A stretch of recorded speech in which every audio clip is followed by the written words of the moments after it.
Lihat bunganya serta buahnya, walaupun hidup 1000 tahun, bila tak sembahyang apa gunanya? Walaupun hidup 1000 tahun. Bismillahirrahmanirrahim. Assalamualaikum warahmatullahi wabarakatuh. Alhamdulillahi rabbil alamin, wa bihi nasta'inu ala umuri dunya waddin. Wassalatu wassalamu ala ashrafil anbiya'i wal mursalin, sayyidina wa habibina wa syafi'ina wa qudwatina wa maulana Muhammadin sallallahu alaihi wasallam wa ala alihi wa ashabihi wa man sara ala nahjihi ila yaumiddin, amma ba'du. Yang sama-sama kita hormati dan kita muliakan segenap jajaran pengurus Dewan Kemakmuran Masjid Al-Muhajirin, wabil khusus Ketua Dewan Kemakmuran. Yang saya hormati, saya muliakan para kasepuhan, para bapak haji, ibu haji, para tokoh, bapak, ibu, hadirin hadirat, saudara-saudariku sekalian, jamaah taklim ahad subuh, hafizakumullah wa ra'akum. Semoga Allah menambah keberkahan, menambah rahmatnya untuk kita dan keluarga kita semuanya, amin ya rabbal alamin. Alhamdulillahi rabbil alamin. Mari kita tambah syukur kita kepada Allah, di mana Allah masih izinkan kita untuk bisa melaksanakan berbagai amal taat kepadanya sejak tadi bangun tidur. Kita mohon kepada Allah seluruh amal soleh, amal ketaatan, penghambaan kita kepadanya, termasuk sekarang ini kita ingin sempurnakan lagi dengan taklim. Mudah-mudahan semua dicatat oleh Allah sebagai amalan terbaik hari ini yang diterima, amin ya rabbal alamin. Dan sholawat serta salam mari kita juga sanjungkan untuk junjungan alam Nabi kita, Nabi besar Muhammad sallallahu alaihi wasallam, para keluarganya, para sahabat-sahabatnya, dan juga seluruh umatnya. Bapak Ibu yang dimuliakan Allah, di pertemuan sebelumnya kita sudah mulai masuk ke fikih ibadah masih terkait sholat, yaitu sholat sunnah. Ini kita akan lanjutkan, namun sebelum saya melanjutkan, saya ingin ngasih kerangka dulu, yang kerangka besar supaya ini mudah untuk dipahami. Nanti biar nggak terlalu rumit karena agak panjang pembahasannya. Jadi para ulama-ulama fikih dari beberapa literatur yang saya baca, Pak, semua ibadah sholat di luar yang fardu, yang wajib, itu disebut dengan sholat sunnah atau nafilah ya. Nafilah yang sering disebut dalam kitab fikih itu. Nafilah itu artinya tambahan. Semua tambahan. Yang wajib kan cuma 5 plus Jumat ya. Jumat itu yang wajib, itu pun juga hanya untuk kaum bapak-bapak, kaum laki-laki. Kalau kaum ibu-ibu hanya boleh. Selain 5 waktu plus Jumat ini disebutnya dengan sholat nafilah ya, atau sholat sunnah, tambahan artinya. Nah, semua sholat sunnah, sholat nafilah selain yang fardu itu hukumnya sunnah, begitu ya. Meskipun nanti para ulama membagi lagi, sunnah itu dibagi 2. Ini sebagian rata-rata sih mengaitkannya dengan waktu pelaksanaan, Pak, dan ibadah yang terkait. Dibagi 2 itu ada sholat-sholat nafilah yang mengiringi sholat-sholat fardu. Ada yang pertama, yang kedua ada sholat-sholat nafilah yang tidak mengiringi sholat fardu, dan masing-masingnya nanti dibagi 2 lagi gitu ya. Kalau sholat sunnah atau nafilah yang mengiringi fardu disebut dengan rawatib, ba'diyah, qobliyah ya. Dan ini sudah kita bahas pada pertemuan sebelumnya. Nah gitu ya. Ba'diyah, qobliyah atau rawatib ini juga ada yang muakkadah yang sangat dianjurkan, ada yang muakkadah saja, ghairu muakkadah, maksudnya ghairu muakkadah, yang dianjurkan juga, tapi tidak sangat banget gitu. Nah, contohnya misalkan untuk rawatib yang sebelum zuhur, yang 2 sebelum zuhur itu muakkadah, sangat dianjurkan. Yang sebelum zuhur setelahnya yang 2 rakaat ghairu muakkadah. Meskipun nanti ada ulama fikih yang lain mengatakan oh enggak, 4-4-nya muakkadah, nanti ada perbedaan pendapat. Nah, ini contoh yang muakkadah sama ghairu muakkadah yang mengiringi sholat fardu. Nah, ada yang kedua, sholat nafilah yang tidak mengiringi sholat fardu. Pokoknya waktunya sepanjang hari dan malam. Nah, ini dibagi 2 juga. Ada yang waktunya sudah ditentukan dan tata cara ininya ya, pelaksanaannya harus anjurnya berjamaah, tidak sendiri dan seterusnya begitu ya. Waktunya ditentukan. Ada yang waktunya tidak ditentukan. Yang penting tidak masuk ke 5 waktu yang terlarang kemarin saja itu ya yang disampaikan. Nah, ini secara garis besar seperti itu.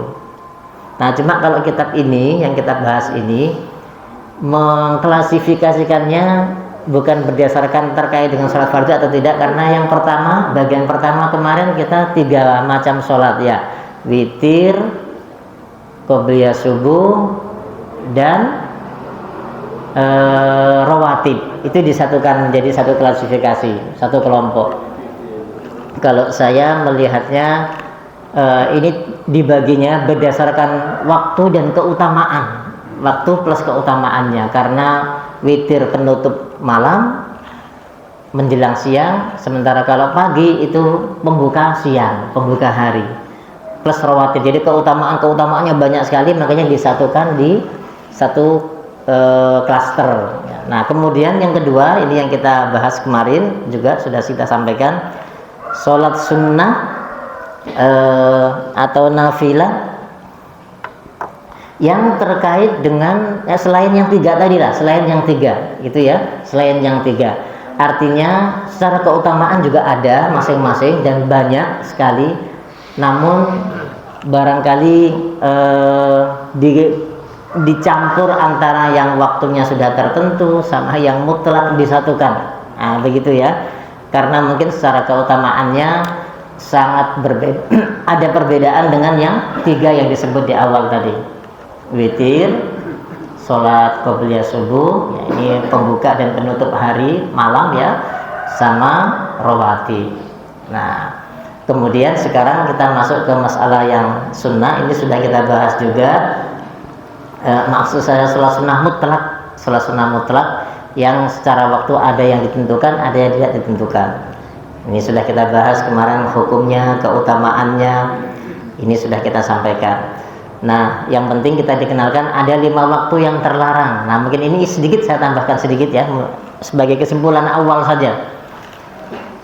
Ada ulama yang membagi sholat tatawu atau nafilah tambahan tadi yang sudah ditentukan waktunya dan atau yang tidak ditentukan waktunya. Itu ada yang punya sebab, ada yang tidak punya sebab. Maksudnya gimana? Jadi sholat sunnah itu ada perintahnya kalau sebabnya ada. Kalau sebabnya tidak ada perintah. Nah, contohnya ini saya sampaikan contoh dulu 1-2 supaya nanti kita masuknya ingat, oh ini masuknya yang mana gitu. Wudu, ba'diyah wudu. Kalau habis wudu, ada sebabnya berarti maka sholat sunnah. Tahiyatul masjid, karena kita ada sebab masuk masjid, maka ada perintah tahiyatul masjid, sholat nafilah. Kalau nggak ada sebab itu, maka tidak ada perintah sholat sunnah tersebut. Ini maksudnya ada sebab. Nah, ada yang memang tanpa sebab, Pak. Tanpa sebab itu tanpa judul apa-apa. Ya sholat sunnah, ngapain sholat? Ya sholat sunnah saja, saya pengen sholat saja. Itu disebutnya dengan sholat sunnah mutlak. Ini sebagian ulama mendefinisikan seperti itu. Judulnya apa? Ya, nggak ada judulnya, nggak ada sebabnya juga, nggak ada judulnya aja. Biasanya ini untuk syukur ya, karena kita merasa mendapat anugerah yang sangat besar dari Allah, banyak sekali sudah yang belum kita mampu untuk syukuri. Saya mau syukur kepada Allah dengan cara sholat. Kenapa, Pak? syukur. Iya. Nah, yang perlu disampaikan begini, ini poin penting ya. Bagaimana kalau sholat yang ada sebabnya sebab itu muncul dilakukan di waktu-waktu yang terlarang. Ba'da asar wudu. Apakah kita ada perintah juga sholat ba'diyah wudu atau tidak? Habis asar kita wudu, harusnya kan tidak boleh. Tidak ada sholat sunnah nafilah ya di dalam kitab ini kemarin. Nah, kitab ini yang kita pelajari Pak Minhajul Muslim ini mengikuti pendapat yang pertama. Pokoknya mau sholat itu ada sebab atau tidak ada sebab. Kitab ini ya yang kita pelajari ala mazhabil Malik, menurut mazhab Imam Maliki ini, maka tidak ada perintah untuk melaksanakan sholat tersebut. Jadi misalkan ba'da subuh begini kita wudhu, saya mau tahiyatul masjid sekalian, atau ba'da sholat ba'diyah wudhu, nggak perlu lagi kalau menurut kitab ini, karena waktu ini waktu yang terlarang. Begitu. Nah, tapi menurut mazhab Syafi'i dan dipilih juga oleh Imam Ibnu Taimiyah, itu mengatakan boleh saja.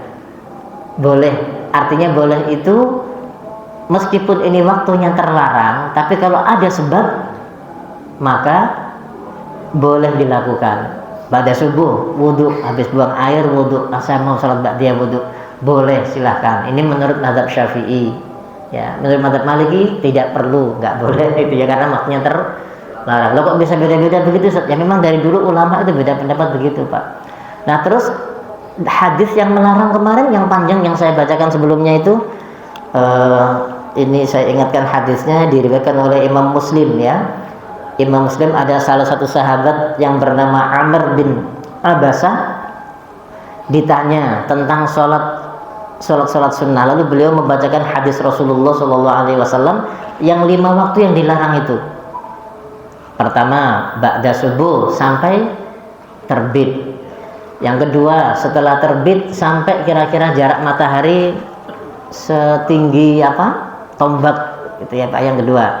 Yang ketiga, pas matahari ada di atas kepala tengah-tengah sampai agak condong sedikit, itu dilarang.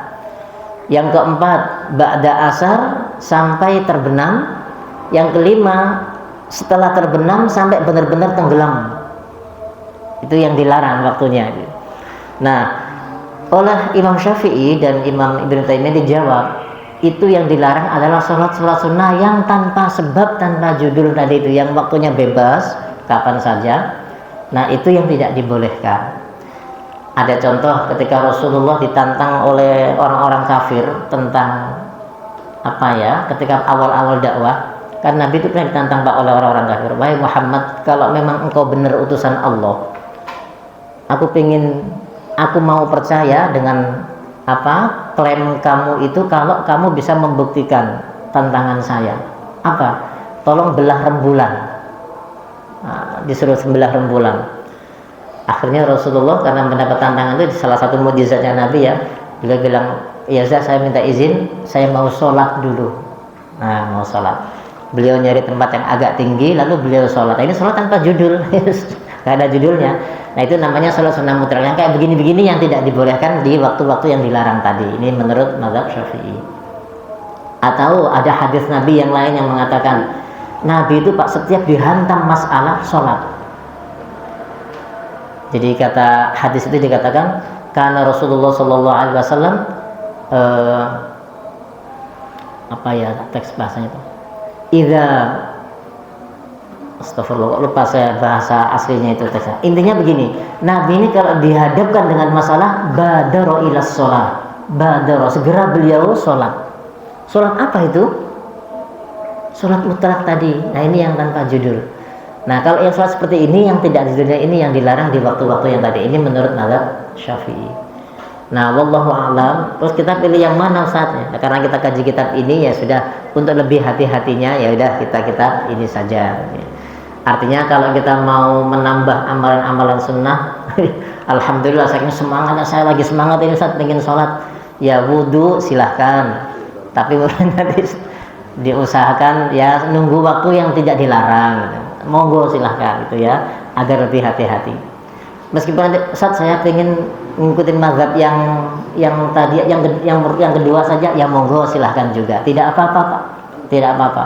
Imam-imam itu sudah punya dalil, sudah punya hujjah yang kuat. Jadi yang penting kita tahu saja dalilnya, kenapa, pertimbangannya itu masing-masing ada perintahnya. Nanti kita lihat dalilnya kalau sudah membahas masalah itu masing-masing ya, kita lihat dalilnya. Jadi begitu, ini secara kerangka besarnya. Baik, sekarang mari kita masuk ke bahasan yang baru. Ini sudah kita sampaikan waktu yang terlarang ya. Sekarang yang berikutnya, sholat sunnah sambil duduk, boleh apa enggak? Nah ini disebutkan di sini, boleh sholat sunnah dalam keadaan duduk. Cuma katanya kitab ini, berdasarkan hadis Rasulullah yang diriwayatkan oleh Imam Muslim, pahalanya setengah. Nah, Rasulullah bersabda dari Imam Muslim ya, sholatul rajuli qa'idan, sholatnya seseorang laki-laki dalam keadaan berdiri, nisfus sholah, setengah dari sholatnya orang yang sholatnya seseorang laki-laki sambil duduk, separuh dari orang yang sholatnya berdiri. Artinya kurang keutamaannya, cuma boleh, maksudnya tanpa uzur Pak ya, tanpa uzur. Tapi kalau sholat wajib kan tidak sah, karena berdiri bagian dari rukun ya. Berdiri itu rukun sholat. Kalau fardu nggak boleh kecuali ada uzur. Waduh, kalau saya berdiri ini gemeter, bisa-bisa roboh nih Ustaz. Nah, monggo nyandar boleh, atau nggak bisa nyandar juga kelamaan, duduk di atas kursi boleh, duduk di bawah boleh, semudahnya sebisanya. Tapi berdiri adalah rukun sholat, ini untuk fardu. Tapi kalau untuk sholat sunnah boleh. Nah, dalilnya mana? Cuma ya tadi ya, keutamaannya setengah. Dalilnya tidak ada di sini, tapi saya sebutkan Rasulullah ini ketika perjalanan panjang, beliau sholat sunnah di atas kendaraannya. Kata hadis tersebut, kemana arah kendaraan itu berbelok, Nabi tetap aja. Yang penting pertamanya menghadap kiblat. Setelah itu kendaraannya belok, onta kan jalannya belok ya belok, minggir ke sana kemari. Rasulullah lanjut aja, tapi di atas kendaraan. Artinya uzurnya kan cuma safar itu saja, ya, tidak ada uzur sakit atau apa. Tapi beliau lakukan dalam keadaannya. Ini menunjukkan bahwa boleh loh sholat sunnah sambil dalam keadaan duduk. Nah, gitu ya. Baik, sekarang yang berikutnya, macam-macamnya sholat sunnah nafilah. Nah, ini yang tadi sudah disampaikan, ada yang diwaktukan khusus tertentu, ada yang waktunya bebas, yang penting tidak masuk dalam 5 yang dilarang. Yang pertama, tahiyatul masjid. Nah, ini tadi yang disebutkan ya. Berarti ini yang ada sebabnya. Ini waktunya bebas Pak, waktunya bebas. Mau malam, mau pagi, siang, sore, monggo. Yang penting bukan di waktu yang 5 tadi, gitu ya. Mana dalilnya? Ini di riwayat hadis Rasulullah Shallallahu Alaihi Wasallam. Oh, ini profilnya kok nggak tercatat ini ya? Oh, sepertinya catatnya lewat. Ini Imam Al-Bukhari dan Imam Muslim Pak yang meriwayatkan. Idza dakhala ahadukumul masjid, kata Rasulullah, jika salah seorang di antara kalian masuk masjid, fala yajlis, maka jangan duduk, hatta yusolliya rak'atain, sampai sholat dulu 2 rakaat. Nah, ini waktunya bebas, tidak ditentukan. Yang penting pas saat kita masuk masjid lakukan itu, kecuali yang di 5 waktu tadi. Yang kedua, sholatud duha. Ini sudah ditentukan waktunya ya, sholat duha. Ya, cuma dalam mazhab Maliki ini minimalnya 4 Pak ini. Kata Rasul, kata kitab ini, wahiya arba'u raka'atin, 4 rakaat. Nanti ada hadis yang lain yang 2 rakaat ya. Tentang sholat duha. Yang lebih kuat yang 2. Minimalnya maksudnya ya, minimalnya. Ini 4 rakaat atau lebih sampai 8 rakaat ya. Hadisnya Imam At-Tirmidzi, Rasulullah SAW bersabda, dan Allah Subhanahu wa taala berfirman, ini hadis qudsi namanya ya. Allah berfirman, Ibna Adam, hai anak Adam. Allah memanggil anak Adam. Irka'li arba'a raka'atin. Rukuklah engkau, maksudnya salatlah engkau 4 rakaat. min awwalin nahar, waktunya tertentu dari awal siang, maka akfika akhirahu, aku akan cukupi kebutuhanmu sampai akhir siang itu. Kata Allah, Allah sendiri yang menyampaikan ini, Ibna Adam, hai anak Adam, rukuklah untukku 4 rakaat di awal siang, maka aku akan cukupkan kebutuhanmu sampai akhir siang. Nah, 4 rakaat itu ya. Nanti yang 2 rakaat minimalnya tidak ada di sini, tapi ada di kitab yang lain. Ketika Rasulullah mengatakan haknya tubuh kita, anak Adam itu setiap hari dianjurkan untuk bersedekah, mensedekahi ruas tulang tubuhnya. Nah, kalau ruas tulangnya ada 360 dihitung, bersedekah sebanyak itu. Lalu para sahabat ada yang bertanya, bagaimana caranya Rasulullah? Makanya Rasulullah menjawab, 2 rakaat di awal siang itu seakan-akan bersedekah untuk seluruh ruas tulang kita ini, jari-jari, kaki, punggung, semua. Itu dengan sholat sunnah 2 rakaat duha, gitu ya. Nah, kalau ingin dicukupi, jadi kalau para ulama ya udah digabung aja. Kalau kita ingin dianggap yang bersedekah setiap hari, minimal 2 rakaat. Kalau kita ingin dicukupkan oleh Allah kebutuhan kita, minimal 4 rakaat, begitu ya. Maksimalnya di kitab ini 8, tapi kalau dalam kitab yang lain sampai 12. Beda-beda pendapat. Baik, yang kedua sholat duha. Yang ketiga sholat tarawih. Ini juga tertentu waktunya, hanya di bulan Ramadan. Itu pun juga di malam hari ba'da isya, gak boleh diganti-ganti waktunya. Oh, saya capek malam ini, tarawihnya besok pagi aja, ya nggak bisa. Meskipun di bulan Ramadan. Atau malam ba'da isya, tapi di luar Ramadan, saya mau tutup tarawih aja, sudah masuk Syawal, nggak bisa, waktunya udah terbatas. Malam ba'da isya di bulan Ramadan. Ini hadisnya juga banyak, riwayat-riwayat. Salah satunya yang sangat terkenal dari Imam Al-Bukhari. Rasulullah SAW bersabda, ini sangat kita hafal ya, man qoma ramadhana imanan, siapa yang berdiri sholat di bulan Ramadan karena motif iman, percaya kepada Allah, wahtisaban, dan motif karena mengharap pahala dari Allah, ghufira lahu ma taqaddama min dzambi, akan diampuni dosa-dosanya yang telah lalu. Ini manfaatnya salat tarawih, dan banyak yang lainnya. Sudah ya, 3. Yang keempat, sholatu rak'ataini ba'dal wudu, 2 rakaat salat ba'da atau setelah wudu. Nah, ini yang tadi disampaikan, ini waktunya bebas, kapan saja wudu silakan, gitu ya. Mau diulang berkali-kali nggak masalah. Misalkan dari waktu duha sampai zuhur kita wudu 5 kali, setiap habis wudu sholat, setiap habis wudu monggo silakan. Karena ada keutamaannya juga, nanti saya ceritakan sedikit. Hadisnya saya bacakan, diriwayatkan oleh Imam Muslim. Rasulullah bersabda, la yatawaddau rajulun muslimun, tidaklah seorang laki-laki muslim, perempuan juga sebenarnya ya, yang berwudu, fayuhsinul wudu'a, lalu ia menyempurnakan wudunya. Jadi sunnah-sunnahnya dilakukan, membasuhnya sempurna, semuanya itu artinya syarat, rukunnya, adabnya dipakai semua, sudah kita bahas ya. Lalu setelah selesai itu fayusolli sholatan, lalu habis wudhu sempurna dia sholat 2 rakaat. Tidaklah seorang laki-laki itu melakukan itu illa ghafarallahu lahu, kecuali Allah akan mengampuni dosanya, ma bainahu wa bainas sholatil lati taliha, antara sholat yang dilakukan sama sholat sunnah berikutnya. Begitu.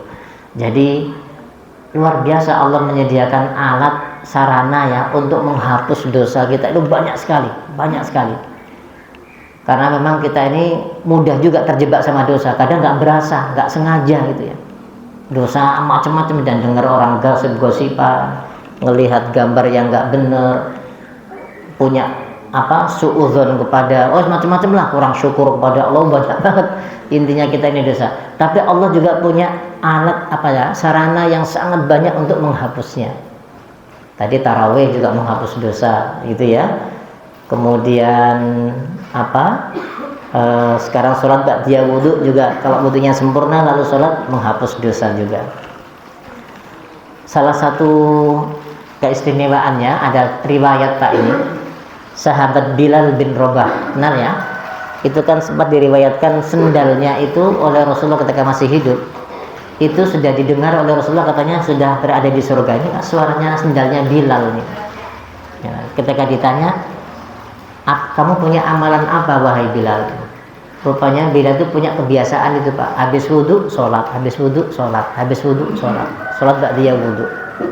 Nah, kata dalam riwayat itu disebutkan, inilah salah satu penyebab Bilal itu sudah terlihat sudah terbayang akan menjadi penghuni surga sebelum orangnya meninggal, sebelum kiamat tiba. Nah, karena punya kebiasaan menjaga wudhu dan sholat. Baik, yang berikutnya, yang kelima, sholatu rak'ataini indal qudumi minas safar. Sholat 2 rakaat ketika pulang dari safar, dari bepergian. Ini juga tidak ada waktunya. Kapan saja kita pulang dari bepergian jauh, lalu sebelum masuk rumah, nah ini tempatnya di masjid kampung Pak. Saya bacakan dulu keterangannya lebih lengkap ya.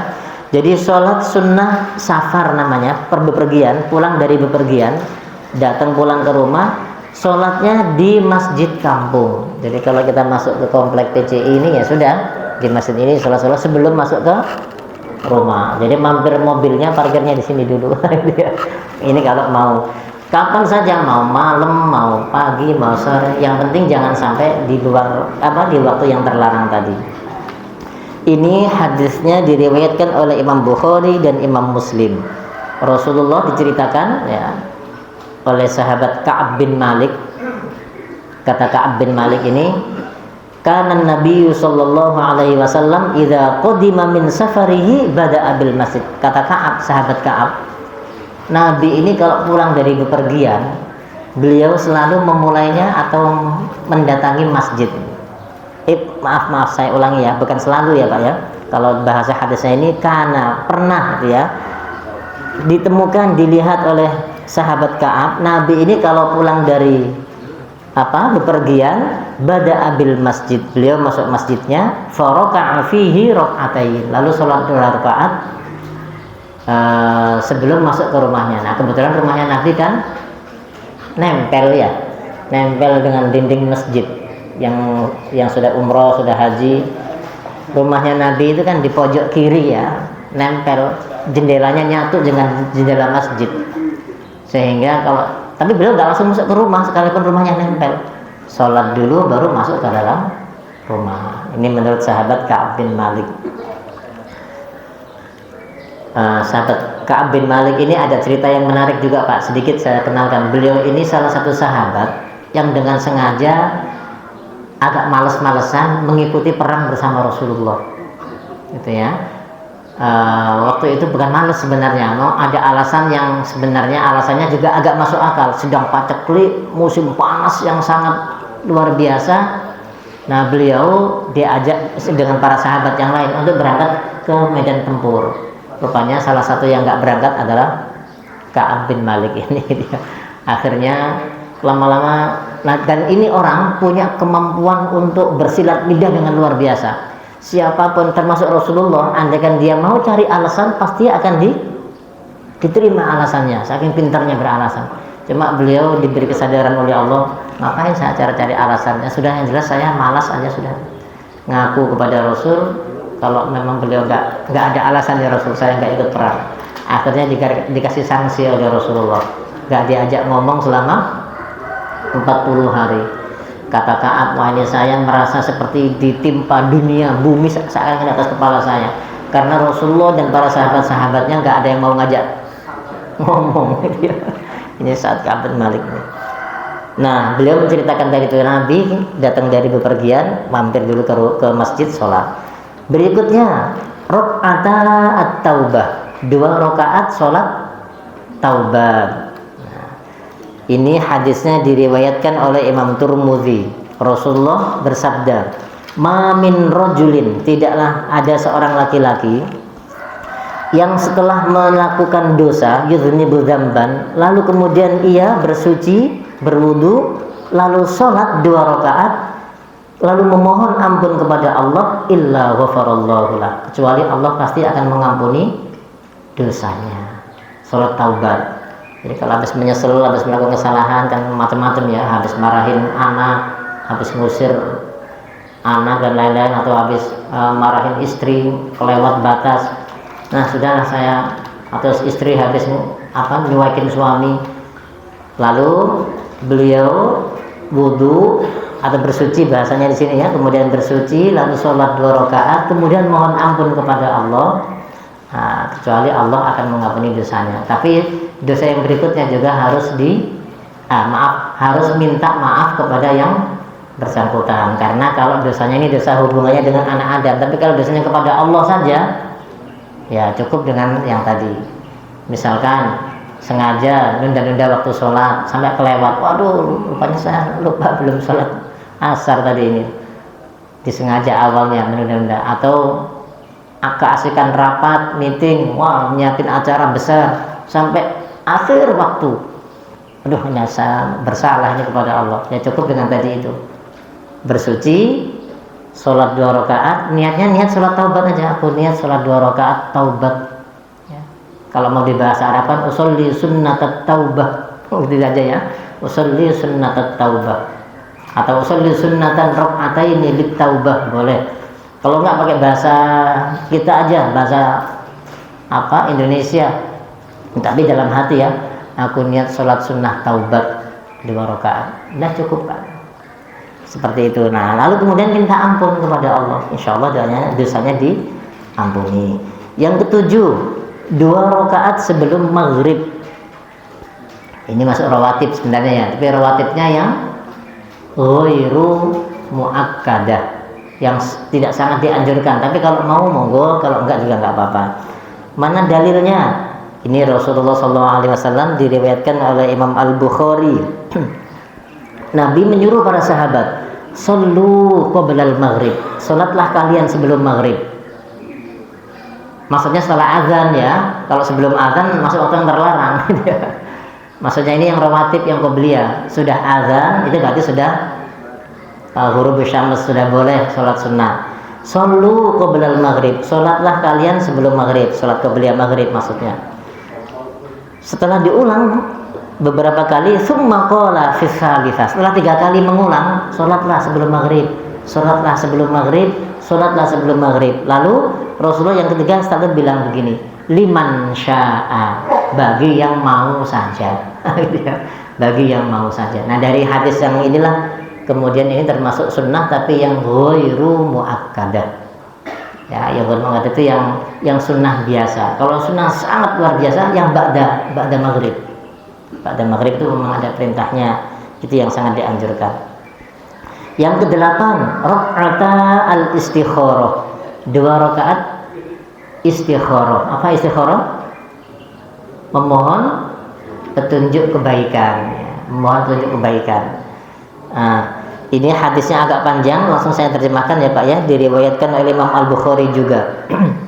Rasulullah bersabda, jika salah seorang di antara kalian memiliki sebuah keinginan atau urusan ya, hendaknya ia melakukan sholat 2 rakaat selain sholat fardu, lalu berdoalah. Ini kata Rasulullah ya. Apa doanya? Ini doanya agak panjang. Allahumma inni astakhiruka bi'ilmik, dan seterusnya. Ya Allah, aku mohon petunjuk kebaikan kepadamu dengan maha ilmumu, maha taumu.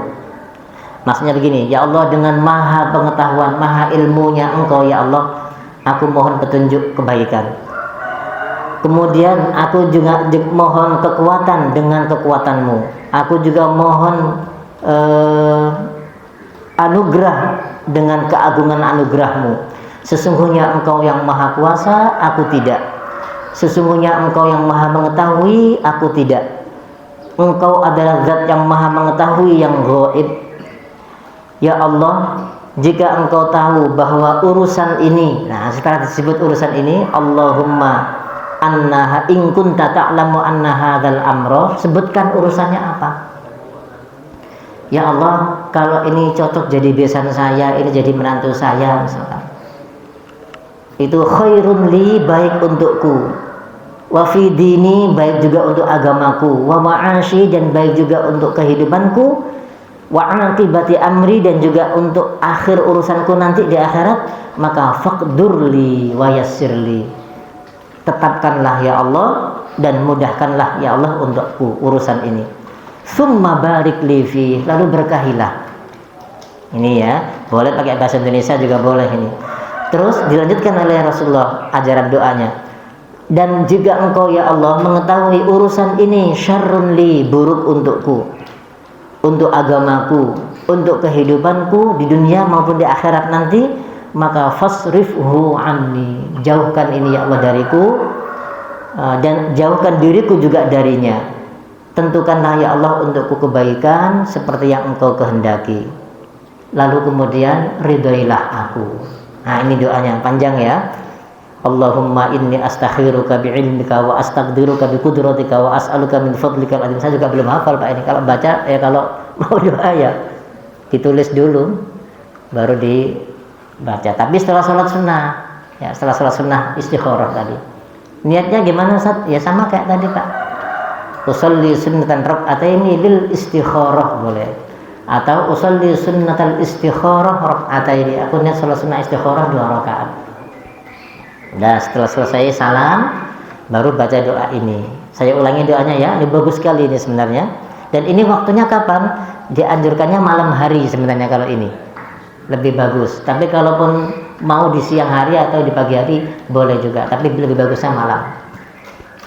Jadi doanya, ya Allah, aku memohon petunjuk kebaikan melalui ilmumu, mengetahui pengetahuanmu. Aku mohon kekuatan dengan kekuatanmu. Aku mohon karuniamu yang maha besar. Sesungguhnya engkau maha berkuasa, saya tidak. Sesungguhnya engkau maha mengetahui, saya tidak. Engkau zat yang maha mengetahui seluruh alam yang gaib. Ya Allah, jika engkau mengetahui urusanku ini, disebutkan urusannya apa. Anak diterima kuliah di 2 kampus, mana kampus yang terbaik misalkan ya. Mau diambil yang ke luar negeri atau mau di dalam negeri saja, bingung. Nah, mohon petunjuk pada Allah. Atau mau ya macam-macam lah, banyak yang kita ingin mau memutuskan itu agak ragu-ragu. Nah, ini mohon petunjuk kebaikan dengan sholat istikharah. Jadi doa tadi itu yang bagus ya, habis disebutkan hajatnya atau keperluan urusannya, lalu beliau orang itu dianjurkan untuk memohon, ya Allah, jika memang engkau mengetahui urusanku ini baik untukku, untuk agamaku, untuk kehidupanku, maka tetapkanlah untukku, mudahkanlah untukku, lalu berkahilah. 3 yang diminta, minta ditetapkan, ditakdirkan, lalu minta dimudahkan, ya, dan minta diberkahi. Lalu ditambah lagi, jika engkau mengetahui urusanku ini tidak baik atau buruk untukku ya Allah, maka buruk untukku, untuk agamaku, untuk kehidupanku dunia dan akhirat, jauhkan dia dariku dan jauhkan diriku darinya. Lalu tetapkanlah yang terbaik untukku dan ridhoilah aku. Kadang-kadang kita nggak tahu Pak, seakan-akan kita diangkat jadi pejabat, wah itu kayaknya bahagia gitu kan, wah baik. Belum tentu menurut Allah. Dapat amanah jadi kepala dinas, diangkat, dipromosikan, anak kita juga begitu. Nah itu kan tampak zahirnya baik, tapi pengalaman-pengalaman sebelumnya ini kok kayaknya banyak masalah ini yang di jabatan ini gitu ya. Memang kursinya basah, tapi ini kencang ini persaingannya ini. Nah bingung-bingung begitu, minta istikharah kepada Allah, diambil nggak di jabatan itu ya. Baik, ini yang ke-8. Yang ke-9, sholatul hajah, sholat hajat. Ini juga tidak ada batasan waktunya, kapan saja kita punya hajat, yang penting bukan di waktu yang 5 yang dilarang gitu ya. Disebutkan di sini jika ada seorang muslim punya hajat tertentu, hendaknya dia segera berwudu, lalu sholat 2 rakaat, lalu memohon kepada Allah tentang hajatnya itu supaya dipenuhi. Hadisnya diriwayatkan oleh Imam Ahmad ya.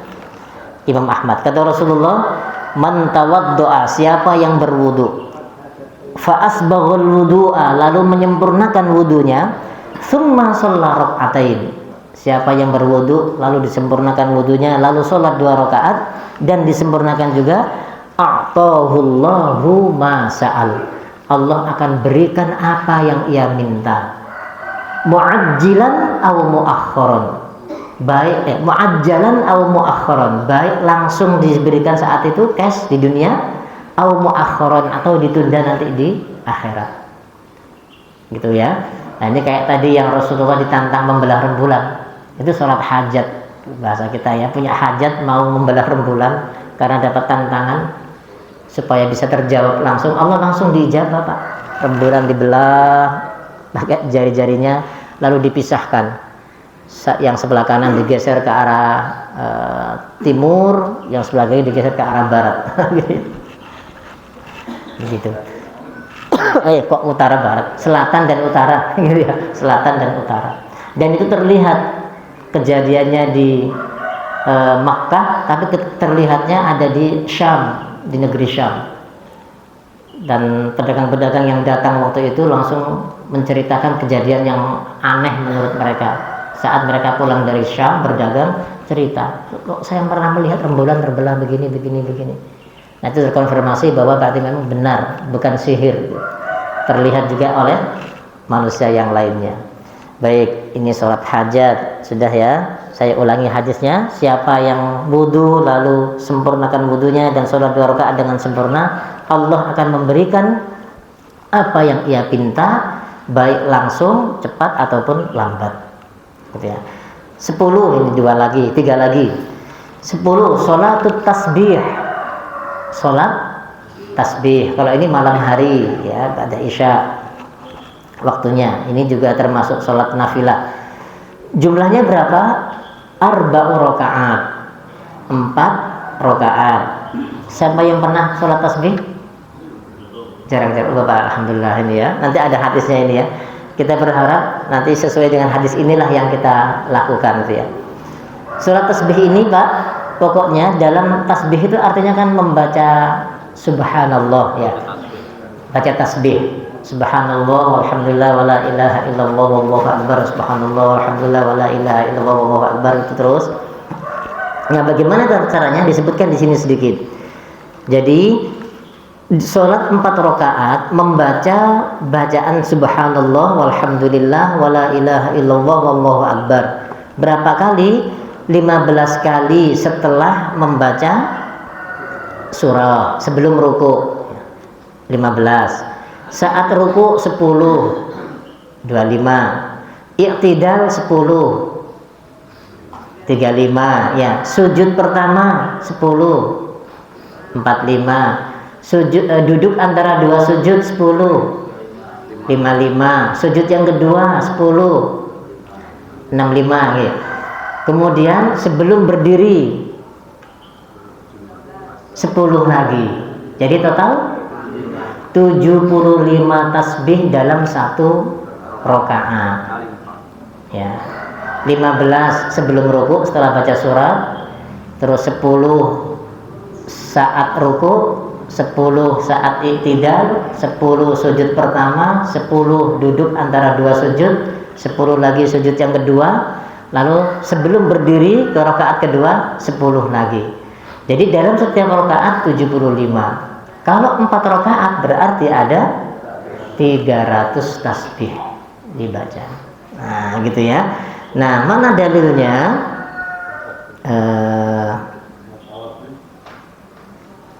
Ini perintahnya Rasulullah kepada pamannya, namanya Al-Abbas, saudara ayahnya ya.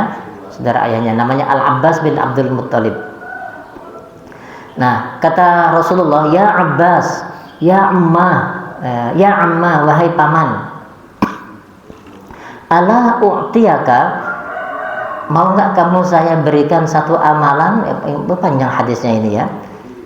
Terus tentang amalan-amalan yang tadi itu yang disebutkan ya, tentang baca tasbih tadi. Lalu beliau bersabda begini, "Kalau engkau mampu wahai paman, lakukanlah setiap hari 1 kali." Itu ya, kalau mampu. Ini istata'ta an tusalliha fi kulli yaum marrah faf'al. Fa illam tastati, tapi kalau nggak mampu ya udah setiap seminggu, setiap Jumat ya, fi kulli Jum'atin. Kalau nggak bisa juga fa illam taf'al fa fi kulli sanah, setiap tahun, setahun sekali kalau bisa. Nggak bisa juga fa illam taf'al fa fi umrika marrah, minimal sepanjang umur satu kali.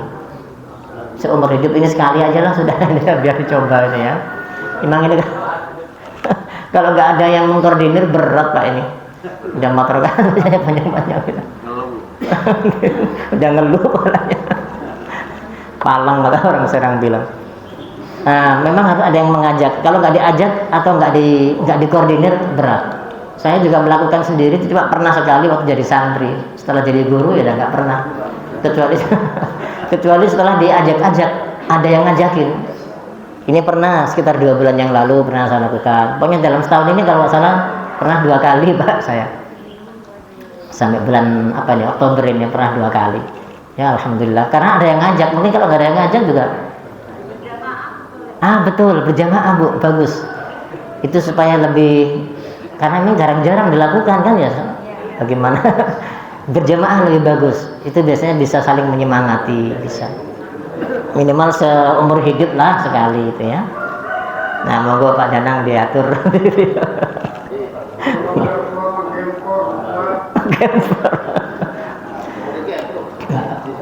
Nah, ini Pak sebenarnya ada rahasianya. Orang itu kalau memahami dan merenungi bacaannya itu subhanallah walhamdulillah wala ilaha illallah wallahu akbar. 4 kalimat ini ada riwayat hadis juga kan ya yang mengatakan ada 2 kalimat yang sangat ringan diucapkan. Kalimatani khafifatani. 2 kalimat yang ringan diucapkan. Tapi saqilatani fil mizan. Kalau ditimbang berat banget. Apa itu? Subhanallah alhamdulillah. Iya.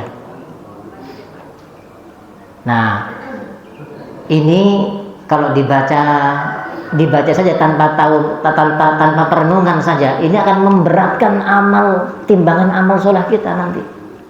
Ini kata Rasulullah, ringan kan itu ya, cuma subhanallah alhamdulillah, bacanya ringan gitu ya. Tapi kata Rasulullah, kalimatani khafifatani fil lisan, ringan di lidah, tapi thaqilatani fil mizan, berat di timbangan. Ya ini. Subhanallah alhamdulillah. Nah, kalau kita renungkan lagi artinya, subhanallah artinya maha suci Allah. Benar-benar Allah itu maha suci Pak. Tidak ada kurangnya, tidak ada aibnya, tidak ada cacatnya. Semua keputusannya sempurna. Ini kalau kita renungkan begitu.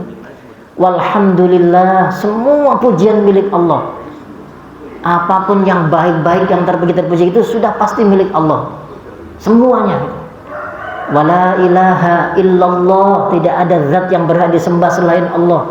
Wah, ini kalau mau dibayangkan, direnungkan, luar biasa banyak. Ya. Wallahu akbar, Allah maha besar. Ini Allahu akbar ini sudah cukup sebenarnya. Satu kata ini kalau mau direnungkan itu bisa menjadi orang itu kuat berlama-lama gitu ya. Beribadah kepada Allah itu kuat berlama-lama. Rindu, kayaknya sudah pengen ninggalin dunia ini sudah. Nggak mau kerja, nggak mau, pengen begitu aja. Karena merenungi. Bagaimana enggak, coba kalau kita melihat dalam diri kita sendiri, bagaimana Allah memberikan kekuasaan Allah itu ya, kekuasaan Allah untuk bisa mengurus alam semesta, mengurus manusia aja lah, ngasih makan segini banyaknya makhluk, begitu ya. Dan itu sepanjang tahun. Ini contoh kecil saja, bagaimana Allah nggak maha besar. Soal urusan makan, yang kita makan kayak begini-gini, kita kan selama ini nggak pernah mikir kan Pak. Jarang maksud saya merenungi. Makanan ini ada roti. Coba bagaimana Allah bisa memberikan hidup kepada seluruh hamba itu lewat makanan-makanan itu, roti. Dalam surah Abasa bagian akhir. Pertama itu Allah menurunkan air. Ya. Apa Pak itu? Sebabnal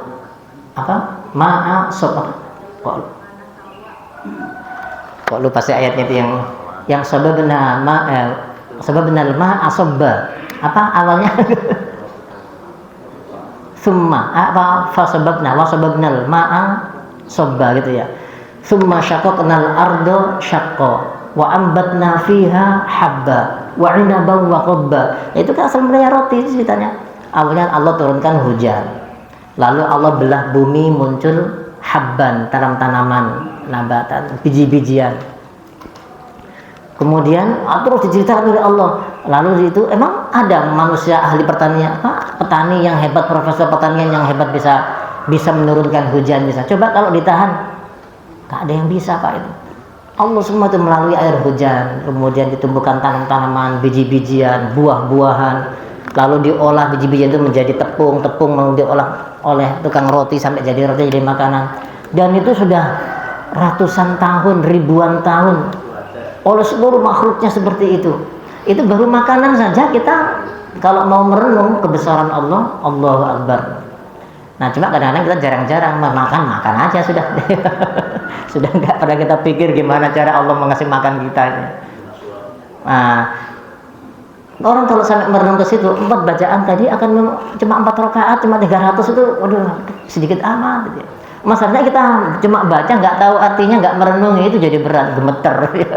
Baru rakaat kedua lama amat ini Pak Guru ini mimpin imam sholatnya ini. Nah begitu. Bagaimana Bu? Waktunya kapan saja? Waktunya kapan saja. Tapi sebaiknya malam, yang lebih utama itu malam. Para ulama hanya lebih utama malam. Nah begitu ya. Ini sholat tasbih. 2 lagi mohon izin, ini waktunya sudah syurut ya, 5 menit lagi insya Allah. Yang ke-11 adalah sujud syukur. Ini juga termasuk sholat sunnah. Sebenarnya ini bukan termasuk sholat, tapi ini oleh Imam Malik dimasukkan sholat sunnah ya, nafilah. Makanya ini ada beda pendapat Pak di sebagian ulama Nahdien ya, NU. Kalau orang mau sujud syukur, tata caranya pakai takbir dulu gitu ya. Pakai takbir dulu, makanya dianggap mungkin sholat itu kayaknya ya, takbiratul ihram, baru nanti ada salam sujud syukur. Tapi kalau dalam kitab ini tidak seperti itu caranya. Bagaimana ini penjelasannya? Apabila seorang muslim mendapatkan nikmat, misalkan menerima sesuatu yang menyenangkan hati, atau dia diselamatkan oleh Allah dari bencana dan lain-lain ya, maka dianjurkan dia fayakhirru sajidan lillah, hendaknya sujud syukur gitu ya atas nikmat itu. Karena apa? Ini hadisnya disampaikan oleh Imam Ahmad, perawinya disebutkan Rasulullah SAW idza atahu amrun yasurruhu, kalau beliau mendapatkan sesuatu urusan yang menyenangkan hati, au yubashshiru bihi atau beliau digembirakan oleh sesuatu urusan, khurra sajidan, Rasulullah segera bersungkur lalu dalam keadaan sujud untuk bersyukur kepada Allah. Nah, hadisnya ketika beliau didatangi malaikat Jibril contohnya ya, lalu Jibril ngasih kabar kepada Rasulullah, wahai Muhammad, man shalla alaika sholatan, siapa yang membaca sholawat 1 kali untukmu, sallallahu alaihi biha asyran, Allah akan memberikan 10 kali kebaikan untuknya gitu ya, untuk yang membaca 1 kali sholawat. Lalu setelah mendengar berita itu, nyebut namanya Nabi saja, sholat bukan menyebut nama, membacakan doa sholawat ya 1 kali dapat 10. Mendapat informasi seperti itu, Rasulullah langsung sajada syukron lillah, beliau segera bersujud kepada Allah Subhanahu wa Ta'ala. Ini hadis Imam Ahmad. Nah, kalau di timnas kita habis gol, sujud syukur. Cuma sarannya ini, saran para ulama, jangan asal ngadep sujud itu. Usahakan kalau kita saling ngadep ke timur ya balik arah dulu, sujud ke kiblat, ke arah kiblat. Cuma selama ini kita lihat sujudnya asal sujud saja itu ya, habis ngegulin ke arah langsung sujud, cari arah kiblat sujud begitu. Bagaimana Pak? Sujud safar. Iya, ini sujud syukur ya, sunnah juga. Kemudian yang terakhir sujud tilawah ya, sujud tilawah. Kapan sujud? Apa penjelasannya? Disunnahkan sujud tilawah ketika seorang, ini Rasulullah dalam sebuah hadis, Imam Muslim yang meriwayatkan. Kata Rasulullah, jika salah seorang anak Adam membaca ayat sajdah, maka syaitan akan menjauh darinya dan dia akan nangis terseduh-seduh. Duh, celaka saya, kata si iblis, syaitan. Kemudian bagaimana nggak sedih si iblis atau syaitan ini bisa nggak menangis?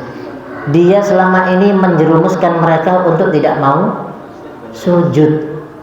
Kalau kok tiba-tiba si hamba ini gara-gara dengar ayat tilawah sajdah sujudnya, itu yang membuat syaitan putus asa. Jadi kalau kita sujud tilawah ini membuat syaitan putus asa. Amara ibnu Adam bisujudi fasajada. Bagaimana Allah perintahkan untuk sujud, lalu mendengar ayat langsung sujud. Sementara kami bangsa syaitan ini berusaha untuk membuat orangnya nggak mau sujud. Nah, ini yang membuat setan itu falahul jannah, lalu ia pun mendapatkan surga. Sementara aku, kata si setan, aku pernah diperintah oleh Allah bersujud tapi saya nggak mau, lalu aku bermaksiat, akhirnya saya mendapat neraka. Ini hadis Imam Muslim. Jadi setan itu kalau ada hamba Allah anak Adam bersujud, mereka menangis, Pak. Menangis. Kok enak banget ya anak Adam ini ya, dia diperintah sujud, lalu nanti dia akan mendapatkan surga. Sementara aku dulu, padahal setan itu ahli sujud, Pak, sebelumnya kan ya, ahli sujud. Untuk mereka kalau diperintah sujud 50 tahun sujud terus selama 50 tahun nggak bangun-bangun, kecuali gara-gara sekali menolak perintah Allah itu aja ya, sombong, dikeluarkan dari Allah, dari surga oleh Allah. Nah sudah, setelah itu nggak pernah mau sujud lagi, malah berusaha untuk menjauhkan anak Adam, nggak mau sujud. Ternyata ada yang mau sujud. Ini yang buat mereka menangis karena ada orang sujud. Nah ini ya hadis tentang sujud tilawah. Baik, tempat sujudnya ini terakhir sebagai penutup. Tempat sujud tilawah ayat sajdah itu ada berapa? Disebutkan tempat-tempat sujud tilawah itu sudah diketahui dalam beberapa mushaf. Ada sahabat, ada ulama yang mengatakan khamsa asyrata sajdah, ada 15 tempat, ya, ada 15 tempat. Ini berdasarkan hadis Rasulullah SAW, Imam Abu Dawud yang meriwayatkan. Sesungguhnya Nabi, innan Nabiyya sallallahu alaihi wasallam qara'a khamsa asyrata sajdah. Nabi ini membaca 15 ayat sajdah fil Quran. Minha thalathun, di antara 15 itu ada 3 fil mufassal, dalam surah Al-Mufassal. Mufassal surat yang ayatnya jumlahnya antara ratusan saja, 100 sekian 10, yang lebih-lebih yang agak ke belakang lah Pak ya, juz 28 29 itu namanya mufassal. Wa fil haji, dalam surat haji Al-Hajj sajdatan, ada 2 ayat sajdah gitu ya, ada 2 ayat sajdah. Nah salah satu yang sangat kita hafal dalam surah di juz 30 Al-Ala, wasjud waqtarib, sujud. Atau dalam surah As-Sajdah juga ada ya, Al-Insyiqaq ada ya. Jadi ada 15, meskipun ada sebagian ulama yang mengatakan enggak 14, tapi hadis tadi, hadis Imam Abu Dawud ada 15. Biasanya ada tandanya ya, gampang ada tandanya, tulisan As-Sajdah kecil gitu di ujung ayatnya. Demikian, mudah-mudahan bermanfaat. Kurang dan lebihnya mohon maaf. Mungkin ada yang ingin Pak.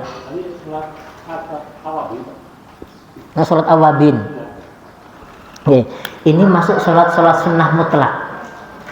Sholat sunnah mutlak yang tanpa judul tadi Pak. Nah cuma ada yang mengatakan, saya baca di satu literatur, sholat awabin itu sholat duha itu. Nah ada yang mengatakan 6 setelah maghrib, 6 rakaat setelah maghrib. Cuma ada riwayat yang lain Pak, yang mengatakan sholat, ada hadis yang bunyinya begini, ketika tadi diperintah untuk banyak sedekah ya, mensedekahi tubuh tulang-tulang ruas itu, lalu disampaikan begini-begini, lalu Rasul mengatakan ini, dzalika sholatul awwabin, itulah sholatnya orang-orang yang banyak bertaubat, sholat duha. Ada yang mengatakan itu berdasarkan riwayat hadis tadi. Tapi ada yang mengatakan enggak, dalam kitab-kitab fikih disebutkan awwabin itu yang 6 setelah maghrib, setelah ba'diyah maghrib. Jadi setelah ba'diyah maghrib saya pengen sholat sunnah lagi sholat sunnah awabin. Awabin itu artinya orang yang banyak bertaubat. Awabin ya. Awab itu orang yang kembali kepada Allah, bertaubat. Intinya mohon ampun kepada Allah. Itu termasuk sholat sunnah mana? Sholat sunnah mutlak, yang tadi tidak ada batasan waktu dan judulnya. Monggo saja, silahkan. Jadi memang sholat sunnah yang di luar dari yang sudah ditentukan waktunya dan tadi sebabnya, itu disebutnya sholat mutlak tadi itu Pak ya.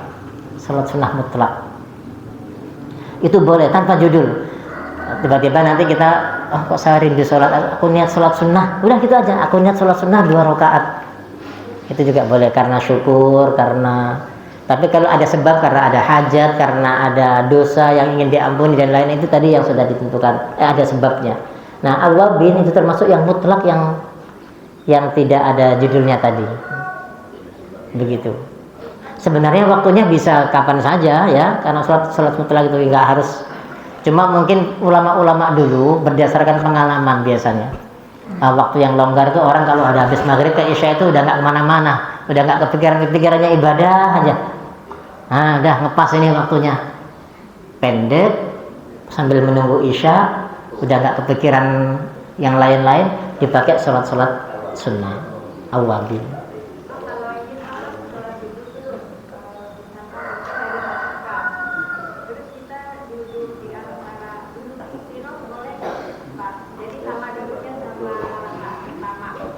Rakaat keduanya gitu.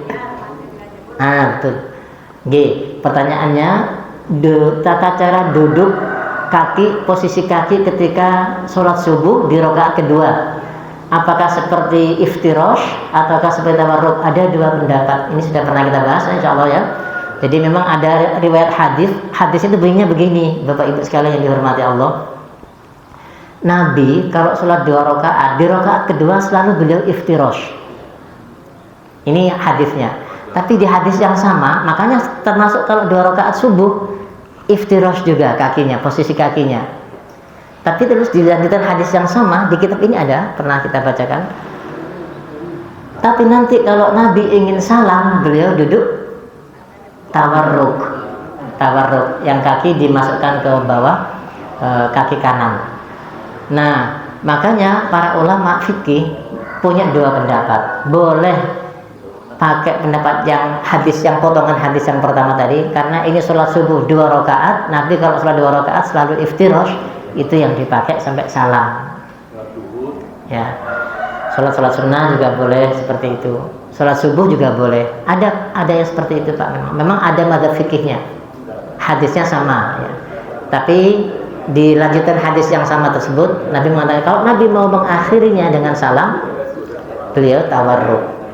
Nah, pertanyaannya tinggal bilang rakaat kedua subuh, ketika kita sholat subuh yang mau salam itu rakaat kedua atau rakaat keberapa? Kedua. Berarti iftirash. Nah, itu pertanyaannya. Rakaat kedua kan? Ya berarti iftirash. Ada kalau pertanyaannya, kalau yang kedua itu Nabi kita mau salam nggak? Mau salam. Berarti tawarruk. Gitu ya. Dari hadis yang sama. Luas, betul. Insya Allah itu ada hadisnya sama di satu riwayat. Okay. Moga aja yang lebih yakin yang enak. Baik ya. Insya Allah. Terakhir kita. Ini sebentar Pak. Ini dulu. Kalau sholat tasbih itu hitungannya pas bagaimana? Boleh kurang atau lebih? Oh iya. Soalnya kalau dilaksanakan kayaknya mulut sama otak beda. Betul. Iya. Otaknya ngitung gitu. 2, 3. Di tengah-tengah lupa lagi. Tadi 11 apa 13 ya? Balik lagi. Ya, baik. Pertanyaan bagus. Jadi ditentukannya 300 ini Pak berdasarkan zon. Zon itu artinya prasangka terkuat. Sangkaan kuat saya sudah 15. Nah, sudah. Nah, gitu ya. Tidak harus yakin harus 300. Kalau bisa yakin alhamdulillah, tapi kalau enggak yang penting berdasarkan zon aja sudah cukup. Wah, prasangka kuat saya, zon itu prasangka yang sampai 80 sampai 90% lah. Agak ragu-ragu dikit, ini bener gak ya 15? Bener gak? Enggak apa-apa. Yang penting kita sudah mendekati yakin seperti itu. Begitu Pak. Tapi tetap diupayakan dihitung ya dalam hati ya. Ini betul setuju, memang betul Pak ini. Om takbir Idul Fitri yang 5 sama 7 aja sering lupa ini. Nggih Pak Haji, silakan. Ini waktu dari maghrib sampai isya kita ada di dalam masjid. Kita lagi ngobrol lah. Apa perlu sholat tahiyatul masjid lagi ya? Dari awal sudah di dalam. Nah, kalau dari awal sudah di dalam tidak perlu lagi. Ketika posisinya di dalam. Nah, yang dianjurkan itu kalau baru dari luar, misalkan ada keperluan keluar, kemudian masuk buang air, masuk lagi itu boleh, karena ada sebab lagi. Meskipun ada sebagian ulama kalau keperluannya itu terkait dengan apa, ambil air wudhu atau apa, itu masuk bagian dari kegiatan yang sedang kita lakukan ya. Jadi kalau sudah keluar dianjurkan, tapi kalau masih di dalam tidak. Begitu aja mungkin gitu patokannya. Makanya tadi kata Rasulullah, idza dakhala, kalau masuk. Gitu ya. Baik, jazakumullah khairan. Mohon maaf kalau ada yang kurang-kurang. Mari sama-sama kita mengakhiri majelis ini dengan membaca hamdalah. Alhamdulillahirabbil alamin. Kafaratul majlis. Subhanakallahumma wa bihamdik asyhadu an la ilaha illa anta astaghfiruka wa atubu ilaik. Insyaallah masih ada satu pertemuan lagi tentang salat-salat sunnah yang lain terakhir bahasanya. Assalamualaikum warahmatullahi wabarakatuh.